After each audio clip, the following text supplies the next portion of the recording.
también de la Coordinación Nacional de Literatura de Lima. Sean bienvenidos a la presentación del libro Rumbo a Cálida Región del maestro Ricardo Prat. Gusto recibir a Justo Molatino, Andrea Candia Cacá, Sonia Araujo y por supuesto a nuestro invitado de honor, que es Ricardo Prat.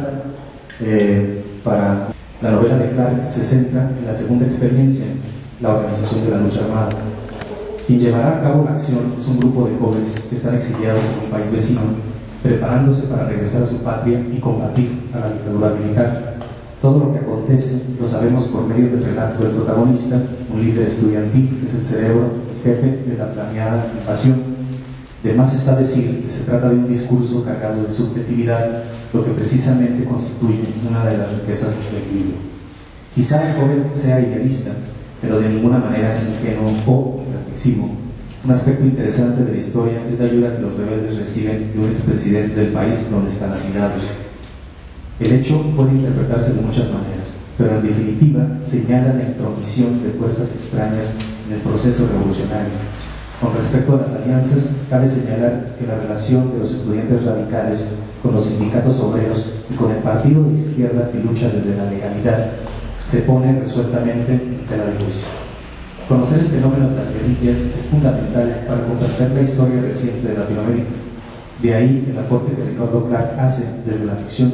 Como se dijo, esta guerrilla nace en el exilio, por lo que la obra sí mismo se enmarca dentro de lo que podríamos denominar genéricamente la novela del exilio. En ese sentido, no solo es importante recrear los preparativos del grupo, sino también la vida cotidiana, por momentos miserables, de esos refugiados políticos que han decidido actuar de acuerdo a su convicción. Estocolmo, abril de 2013. Bueno, para continuar con esta charla, ahora presento a Justo Molatino, que es uno de los presentadores, bueno, la redundancia, de Ricardo Prat esta tarde. Él es poeta, editor, ensayista y promotor literario con una larga trayectoria en el mundo de las letras, narrador y poeta. Estudió literatura y arte dramático en Buenos Aires. Ha sido promotor y agente literario. Colaborador de El Universal en Novedades, Premio de la Excelencia Europea 1985. Entre su obra publicada, Viajero de ensayo, tiene En torno a Borges, en colaboración con Jorge Mejía Prieto, Ciclo 1983. En torno a Cuevas, Panorama 1985. En el género de poesía tiene publicados los libros Para leer en los Altos, Oasis, los libros de Paquir 1985 y ¿Sabes qué te falta a ti? Editorial Alpes, 1997. Cedo la palabra a Justo Molatino. Clark nos atrapa desde las primeras páginas y así sus personajes comienzan su carrera como agentes del cambio. Primero la protesta en las calles, después la cárcel, la tortura y el exilio, para entonces despertarse en un país extraño y comenzar el regreso. Los personajes de la novela se observan en situaciones verosímiles, directas y de buscamientos en tiempo real. Exhibe a los personajes, que son el colectivo de exiliados como los que hubo en muchos países latinoamericanos, comenzando por la diáspora española en los 30 y la diáspora centroamericana, la que siguió después la chilena y la argentina. Ricardo se ha preocupado en contar una historia que interesa al lector y lo lleva de la mano como si fuera una película. No tiene pretensiones de jugar con el idioma. Le interesa una historia sin complicaciones narrativas, fresca, espontánea. Enhorabuena, Ricardo, por esta obra que me ha hecho pasar momentos deliciosos. Cabe, para quienes aspiramos a mejores tiempos, recordar la reflexión de Jorge Luis Borges: la esperanza nunca es mala. Por último, recurro a una frase en estos tiempos en boga. Esta novela tiene, en el mejor de los sentidos, efectos colaterales. Quien la lea la recomendará a otros. 5. Sus obras no transitaron por el camino de las estridencias editoriales para quienes hacen una literatura efectista y engolada. El lector consume merced a campañas de empresas editoriales cuyo propósito más importante es el mercado. Clark sigue empeñado, su cabeza dura, en contar historias, y lo hace muy bien. Este es el principio fundamental de todo artista, recordemos, de todo aquel que cree como Clark que la literatura es un medio imprescindible para comunicarse con los demás estéticamente. Rumbo a cálida región se escribió en aquellos años a los que me he referido y ve la luz 37 años después de haber sido concebida. De eso podemos hablar mucho. Se trata de una novela fresca que refleja el sentimiento de una época que dice: busquemos el cambio más allá de consideraciones ideológicas. En esta novela los jóvenes de entonces, y así será siempre, buscan los espacios que les corresponden. Hoy escuchaba en la radio Educación que decían esto, ¿no? Y los jóvenes no tienen cabida. Otros decían que sí, pues, está por verse, vamos a ser muy atentos a esta dinámica.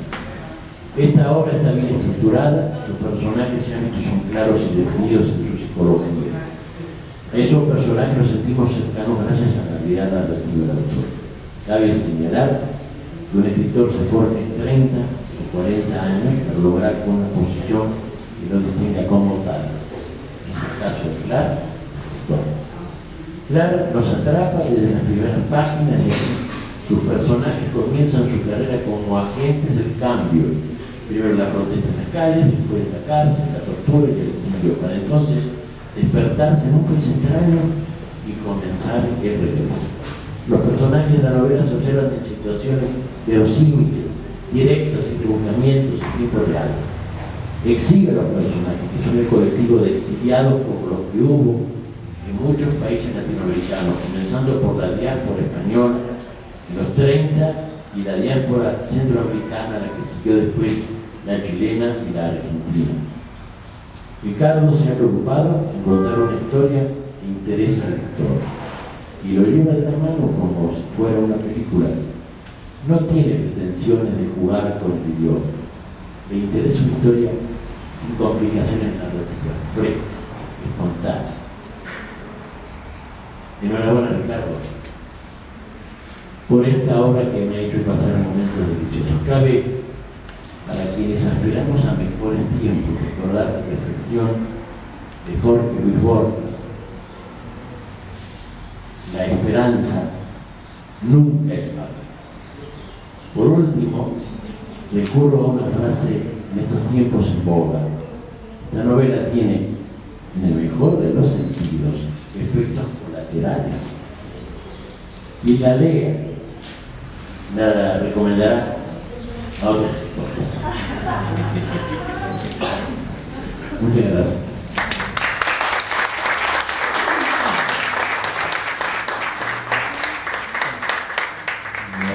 Continuamos con Sonia Araujo. Ella es psicoterapeuta especializada en problemas de la mujer. Ha colaborado en diversas instancias oficiales con relación a problemas de la violencia intrafamiliar. En esta ocasión nos dará una semblanza de los personajes femeninos en la novela Rumbo a cálida región y del papel de la mujer en los grupos contestatarios. Cedo la palabra a Sonia Araujo. Yo se la cedo a Andrea, que nos lea un poco de la novela. Gracias. Me veo correr en una tarde gris, chapoteando el fango de las afueras en una última y desesperada fuga, con una pistola en la mano que pesa 1000 kilos, fuente de seguridad. Pistola que es arrojada a la alcantarilla, 1000 kilos menos de seguridad ahora. Chapoteo de barro gomoso cuando, ahora, veo claro. 6 meses después de escapar de la cárcel, corriendo desesperado porque rodearon la casa donde me escondía y de la cual salgo perseguido a balazos, con la policía pisándome los talones en medio de gritos, de órdenes que nadie obedece, en medio de una leve llovizna, fino trazo que indiferente desdibuja a los protagonistas. Única razón por la cual no puedo reconocerlo. Pero ahora sí estoy seguro, ese soy yo, o al menos lo fui alguna vez, aunque aquí este sol difume toda la escena, el recuerdo se salpique de tonos grises y la película se corre. Respiro, debo seguir recordando. La carrera no fue larga, cada vez más débil, siento un clavo que me taladra el pie. Respiro más deprisa con el hombro que arde cada vez más por la bala, preguntándome por qué solté la pistola.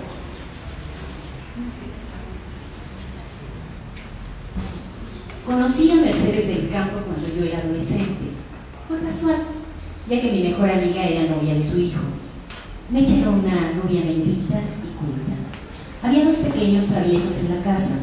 Supe que eran vástagos de Aurora Navarro, hija de Meche, primero militante en el Partido de los Pobres de Lucio Cabañas, y que al ser expulsada junto a Carmelo Cortés, fundaron las FARC en 1970. Si bien nunca vi a Lilia o Nené, sobrenombres de Aurora, muchas veces noté en los azules ojos de su madre la nostalgia, el cansancio y la desesperanza. Las mujeres han sido parte de muchos conflictos armados en el mundo desde tiempos inmemoriales. La historiadora Francesca Gargallo narra: durante toda la Revolución Mexicana se fundaron clubes femeniles, las mujeres realizaron servicios de espionaje, transportaron pertrechos de guerra, fueron alimentadoras y acompañantes de las tropas, además empuñaron las armas como soldadas y obtuvieron grados y ascensos militares. Miles de mujeres, borradas por los textos de historia, como mi bisabuela Felisa Pacheco, aguerrida soldadera de puñal en cintura. En la Segunda Guerra Mundial, las mujeres ingresaron a las filas militares, voluntaria o involuntariamente, como reservistas o unidades de apoyo. Fabricaron municiones en las fuerzas alemanas y británicas. En la Unión Soviética conformaban el 8% de activas desempeñando tareas básicas o de combate. Las mujeres en la guerrilla son motivo de polémica. Adela Cedillo dice: la cuestión de género en el seno del movimiento armado no escapó a la diferenciación en el papel que jugaban las mujeres en las guerrillas, no solo por su heterogénea procedencia, sino por las muy variadas motivaciones para sumarse a algún colectivo de lucha. Los factores personales y contextuales: seguir a su amado, vengar la muerte de un ser querido, asesinado o desaparecido, etc. Pesaron más esos factores que los ideológicos en la decisión de las militantes urbanas de abandonar familia, trabajo y patrimonio para pasar a la clandestinidad. La coacción, el engaño y hasta el reclutamiento forzado también figuraron. Florence Thomas, coordinadora del grupo Mujer y Sociedad de la Universidad Nacional de Colombia, apunta el peso de los sentimientos en la decisión de ser guerrillera. Una mujer por amor es capaz de cualquier cosa, hasta de someterse al rigor de ser guerrillera. Y señala que las mujeres siguen siendo víctimas principales de las guerras porque no se les consulta. Es justo reconocer que la inclusión de mujeres en las guerrillas no solo fue fuente de aprovisionamiento y de trabajo doméstico, también conformó estrategias de fortalecimiento de vínculos al interior de los grupos, de consecución de medios financieros, de tareas de labor táctica, entre otras. Sin embargo, la desigualdad de género, la violencia masculina y la segregación estuvieron presentes hasta en los colectivos más connotados. Ricardo Prat, autor de Rumbo a Cálida Región. Cuando en los 70s Efraín Huerta hizo una nota en el periódico El Día sobre el libro de cuentos titulado Días de Acecho, calificó a Ricardo Prat como autor desconocido, quizás ignorando los numerosos premios que hasta ese momento había recibido, como el de la Revue François por su cuento Días de Acecho. Por cierto, 4 años antes de esa publicación de gran fama en Francia, había premiado a Vargas Llosa también por cuento. Clark se ha desempeñado como periodista en radio, prensa y televisión, y por el camino recibió el Premio Nacional de Cuento en 1984 por Entre la ópera y los motores diésel, 2 veces el punto de partida de la UNAM, y en el 2005 el de novela en Yucatán, justo Sierra O'Reilly, siendo uno de los pocos escritores en México en recibir un Premio Nacional de Cuento y otro de novela. Cedo la palabra a Ricardo.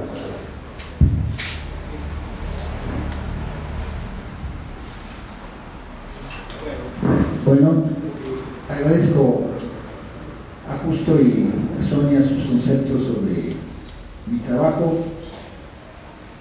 Justo nos ilustró lo que fue de esa época, que realmente está sustentando la que estamos viviendo ahora. Era efectivamente un momento diferente, o más bien yo diría que un momento de transición. La novela en realidad, en general, es un sentimiento, leí alguna vez, acerca de la realidad. Lo que yo viví en esa época es que había un gran deseo de cambio. Mi novela, vista tantos años después, yo la veo como un juvenil entusiasmo que se vivía por todos lados por buscar el cambio, al costo que fuera. Y dentro de un panorama donde resulta que se elegía un presidente y al poco tiempo se lo quitaba, entraba un grupo militar que manejaba las cosas, después se hacían arreglos, volvía un presidente, después entraba otra vez el grupo militar.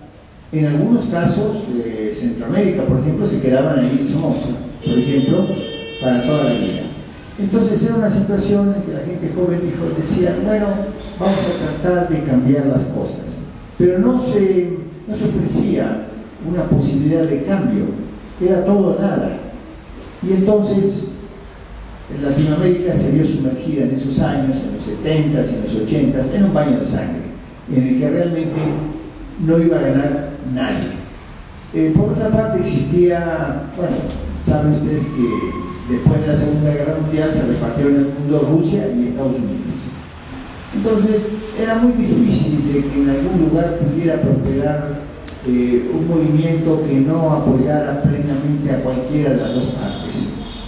Y lo que nosotros vivimos fue una situación de gran inestabilidad. Se pasó efectivamente de la protesta a las armas con una violencia tremenda, y lo que se hacía en esos momentos era decir, bueno, este no está con nosotros, es comunista. Bien, yo quiero preguntarle si Dilma Rousseff es comunista. ¿Cuándo fue comunista la presidenta de Brasil? O el presidente de Uruguay, por ejemplo. Por gente que luchó por el cambio. Dilma fue torturada, estuvo preso un montón de años. El presidente de Uruguay estuvo un año metido en un pozo y 6 años en confinamiento solitario. Gente durísima. Pero ustedes ven las declaraciones de la gente del presidente de Uruguay, y el tipo le dice claramente, muchachos, no se preocupen por buscar los Nike, estudien, aprovechen internet, hagan ejercicio, es decir, combatan un poco ese consumismo y toda una visión de la vida, que es una visión muy individualista que nada nos ayuda como sociedad. Entonces, todo ese derramamiento de sangre que comenzó posiblemente con la Revolución Cubana, que alentó toda esta situación, sirvió para algo, sirvió para que tuviéramos una sociedad un poco más igualitaria, por lo menos donde se puede hablar, como acá señor Moratino, que se pueden decir las cosas, que se puede denunciar, y eso yo creo que es sumamente importante. Yendo literariamente los de la mía, tienen en común, por ejemplo, el tema del exilio. El exilio es muy duro, porque hay gente que se lanza a la lucha, pero no piensa que va a terminar en otro país, si bien le va, porque algunos terminan después de torturados muertos. Dejan a la familia, y las novelas latinoamericanas de esa época, vemos que, por ejemplo, algunos excombatientes dicen, bueno, ¿cuándo se va a acabar esto? Yo quisiera casarme y tener hijos. Son los pensamientos burgueses, compañeros, realmente. Yo no me explico cómo piensan así. Hay uno por ahí que se escapa con el dinero del movimiento, $130 se lo condenan a muerte, pero se puede llegar a México sin problemas. México acogió a todo el mundo, realmente. Dentro de todas las críticas que se pudieran hacer, que las ha habido, por lo menos aquí había una estabilidad, y dijo, bueno, si es exiliado, pues ahí queda en tu lugarcito y se acabó el problema. Los personajes sufrieron, evidentemente, pasaron a través de etapas, se fueron a Cuba, después de uno que se fue a Cuba no le pareció, se fue a vivir a Europa, y las novelas de esa época ya son las novelas. Es decir, la mía, los muchachos muy contentos, ¿no? Logran zafar con un montón de problemas, consiguen apoyo para salir adelante y irse a combatir al otro país. Hasta ahí vamos bien. ¿Qué pasó después? Yo no sé, porque yo la otra parte no la escribí ni creo que la vaya a escribir. Pero creo que estos muchachos lo escribieron por mí. Es decir, es la derrota, la muerte, la cárcel, salir vivos si bien les va, y el exilio. O sea, todos esos movimientos realmente triunfó El Salvador, después se mataron entre ellos, mataron a un muy famoso poeta, triunfa el de Nicaragua, los intelectuales aplauden, después se pelean con el gobierno. Y aparece ahí una novela feminista de Gioconda Belli que se llama La mujer habitada, que se pasa más tiempo hablando del novio guerrillero que de la y ella muere heroicamente. Entonces, ¿qué es lo que se pide? Que se muera heroicamente. Los otros, los que aparecen, no mueren, los que se largan así, pero desaparecen, porque miren, ser guerrillero es muy duro, es la verdad. Entonces, y más con pocas posibilidades. Por ejemplo, ustedes pueden ver en mi portada algo que creo que fue mal interpretado por un amigo mío. Dice, mira el arma que pinta ahí con un corcho, como si fuera el fusil de Pinocho. No, la que interpretó esto, la diseñadora, Norma Genista, que está aquí entre nosotros, eso es lo que vio, y yo creo que el sentimiento está bien, porque no estaban bien armados. Él decía, Estados Unidos ni le preocupó, mandó los sobrantes de la guerra de Vietnam a torturar, a matar gente, a hacer desastre y medio, que tampoco dio resultado. Y finalmente se llegó un momento que dijeron, bueno, vamos a conciliar, ¿qué podemos hacer? Ustedes pueden ser diputados, pueden ser gobernadores, algo aprendieron del PRI. Realmente, vamos a distribuir. No sé si las cosas están mejores, pero hay un poco más de aire, realmente. Ahora los problemas son otros. Entonces, yo lo que veo en la portada es el tremendo sufrimiento, por ahí el librito blando, el librito porque es el alma del guerrillero, o sea, Marx, en fin, todos los libros de lucha, quizás los libros de Che, en fin, todo el libro rojo de Mao Zedong, en fin, todo lo que en esos momentos circulaba y que era una Biblia, así directamente. Y claro, desde Zambos es fantástico, porque uno puede dar vuelta al país 3 veces. Váyanse al cerro y van a ver lo que les pasa. Y algunos sobrevivieron y lograron tomar una parte del poder o tomar todo el poder. En Argentina, por ejemplo, han hecho una magnífica obra social. Por ejemplo, dijeron hace unos años, vamos a ver, todo aquel que tenga más de 65 años puede jubilarse, con las prestaciones sociales, por supuesto. Oiga, y si no ha trabajado